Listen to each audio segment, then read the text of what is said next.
Nung bata ka ba, naisip mo rin na kapag nagkaroon ka na ng trabaho, yayaman ka na? Ang reality pala, napakaliit lang ng makukuha mong sweldo.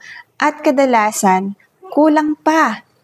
Sa kasalukuyang minimum wage at sa napakataas na bilihin ngayon, may pag-asa pa kayang umasenso kahit maliit ang sweldo? Para sa akin, hindi sa laki o sa liit ng sweldo ang pag-asenso, kundi nasa tamang pag-iisip at tamang paghawak ng pera. Ako nga pala si Ella, and I was employed for 15 years. Nung panahon na nagtatrabaho ako, I was also the breadwinner of our family. Bata pa lang ako, pangarap ko na maiahon sa kahirapan ng pamilya ko at masasabi ko na nagtagumpay naman ako kahit maliit ang sweldo ko. Yung mga ginawa namin noon para makatakas sa kahirapan, yun ang ibabahagi ko sa iyo ngayon. Para maunawaan mo ang kalagayan namin noon, ito muna ang kwento. 4 kaming magkakapatid at ako yung panganay. Malayo yung agwat ko sa mga kapatid ko. Ang mga magulang ko, wala silang sariling bahay. Kaya nung na-regular ako sa trabaho, kumuha kaagad ako ng rent-to-own sa Pag-ibig.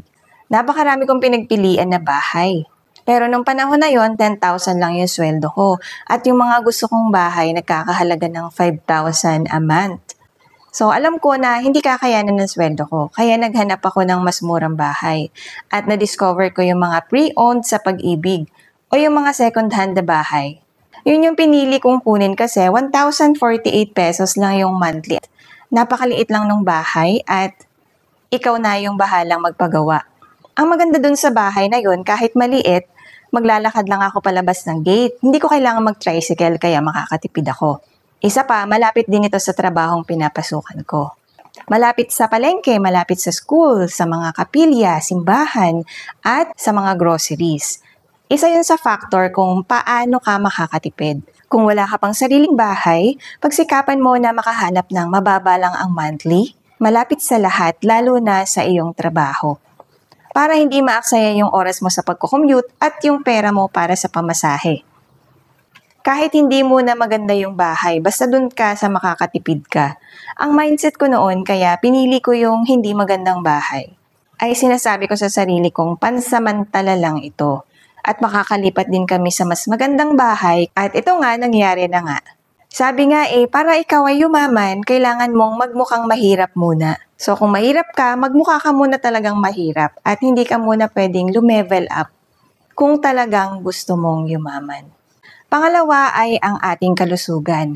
Kailangan sa pamilya nyo walang magkakasakit. Kasi maliit na nga yung sweldo mo tapos mauubos pa sa pagpapagamot.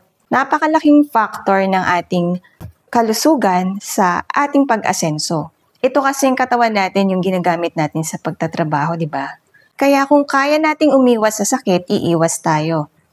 Sa mga simpleng paraan na alam natin, kagaya ng pagtulog ng tama sa oras, pag-exercise at tamang pagkain. Dahil mahirap nga tayo, we tend to choose processed food over real food. Kasi doon mas nakakatipid tayo dahil isang pirasong hotdog o isang pirasong longganisa, makakakain ka na. Pero sa totoo lang, it will do harm to our health sa future. Maaari ngayon, oo, nakakasurvive ka. Pero sa future, doon natin aanihin yung mga ginagawa natin sa katawan natin. Marami pa rin namang mga pagkain na mura at masustansya. Kailangan mo lang mag-research at maging creative.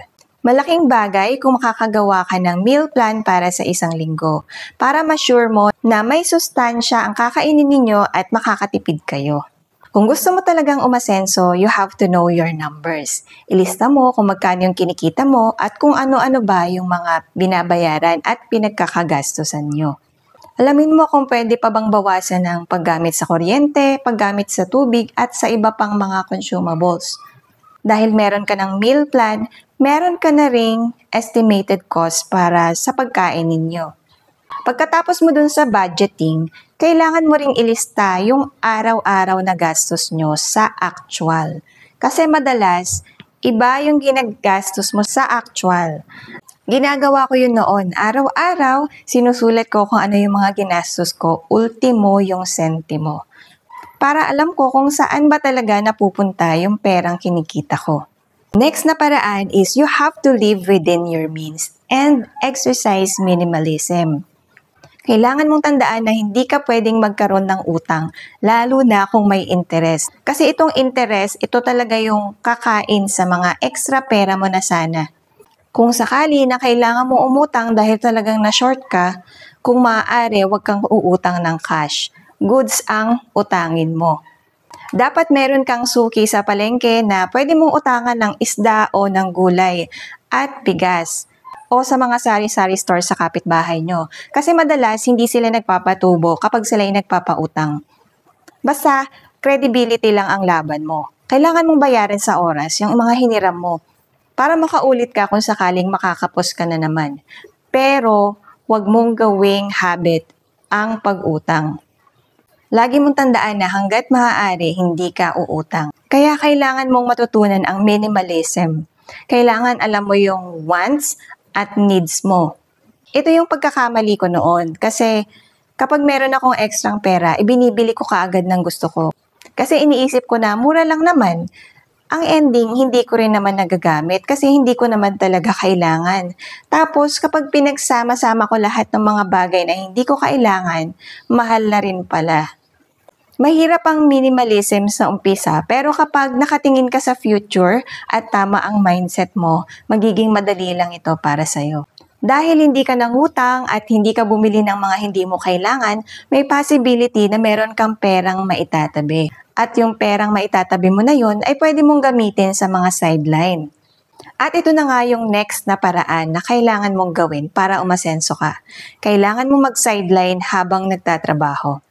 Marami akong pinasok na sideline habang nagtatrabaho ako. Nag-register ako noon sa direct selling. Kumukuha ako ng mga brochure sa kanila, tapos ipinapakita ko sa mga coworkers ko. Kapag umorder na yung coworkers ko, ipapasa ko yung orders. Wala akong nilabas na pera. Kasi hihintayin ko lang yung bayad ng coworkers ko at yun naman yung ibabayad ko dun sa direct selling na kinukuhanan ko. Sa panahon ngayon, pwede mong gawin ito through dropshipping and affiliate marketing. Hindi ka mamumuhunan ng pera, kundi oras at internet lang. Ako mismo ay na-experience ko yung dropshipping. At ito yung ginawa ko kaya nalaman ko kung ano yung niche ng business na papasukin ko. At ngayon, ako naman yung nagpapadropship. Meron akong reseller na kumukuha sa akin ng product kapag may order na sa kanya yung kanyang customer. At hindi rin siya namumuhunan dahil kukunin niya yung bayad ng customer niya na siya namang ibabayad niya sa akin. At ako naman yung magpapadala ng product doon sa customer niya. Kaya kung gusto mong umasenso at wala ka pang sideline, umpisahan mo na ito. Kapag may sideline ka na tapos kumikita ka na, dito na papasok yung last na paraan kung paano ka aasenso. Yung mga kinita mo sa side hustle, yun yung gagamitin mo sa pagninegosyo. Kailangan mong makahanap ng negosyo na hindi mga coworkers mo yung customer mo para kapag dumating yung panahon na kailangan mo na o gusto mo nang mag-resign, magagawa mo. Yan lang talaga yung mga paraan para umasenso. Tamang mindset, kailangan iisipin mo yung future. Hindi yung sa kasalukuyan ka lang nakatingin. Kailangan magtipid, hindi magkasakit, at humanap ng ekstrang pagkakakitaan. Dahil nagawa kong maitakas ang pamilya ko sa kahirapan, alam ko nakakayanin mo rin ito. Dahil naniniwala ako sa Proverbs 21:5, "The plans of the diligent lead to profit." Kung nagustuhan mo ang video na to, like and subscribe ka na dito sa channel na to. Maraming salamat sa panonood. Hanggang sa muli!